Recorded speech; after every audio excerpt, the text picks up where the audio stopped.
Quand cette histoire avait commencé, souvenez-vous, nous étions nombreux à lever la voix pour appeler à un acte politique très fort.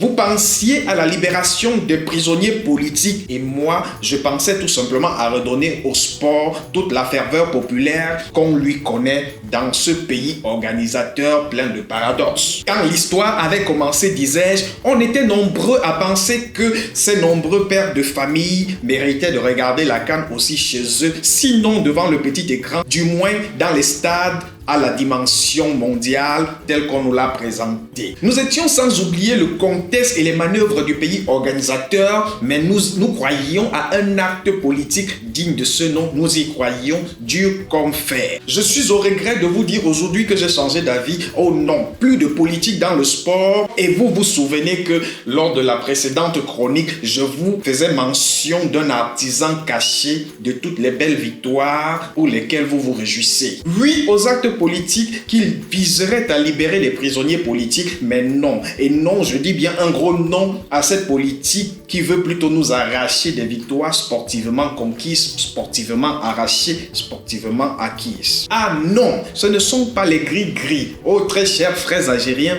vous ne voyez peut-être pas juste. Sinon, comment comprendre cette multiplication de cas positifs à chaque fois qu'un adversaire se décide et à qui le tour pour la suite de la compétition?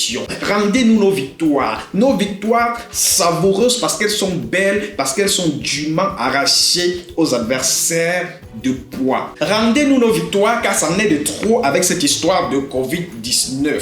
Rendez-nous nos victoires car nous voulons voir le football élégant, le football fair play, pas celui-là qui se joue dans les laboratoires de médecine. Rendez-nous nos victoires car c'est pas moi qui le dis, le parolier l'avait dit avant moi. À vaincre sans péril, on finit par triompher sans gloire. Et au bas de cette chronique, du haut de mon magistère d'arbitre, carton rouge à tous les trafiquants de tests Covid-19. Je suis le docteur philosophe émérite, docteur non, comme ça, pour les intimes. N'allez pas confondre mon nom à un misérable mais d'un misérable peuple. Bien sûr que je dis des bêtises. Dis des bêtises d'ailleurs pour moi. En ce monde où les hommes pensent, raisonnent et philosophent tant sur WhatsApp, Facebook, Snapchat, c'est la seule manière de prouver ma liberté.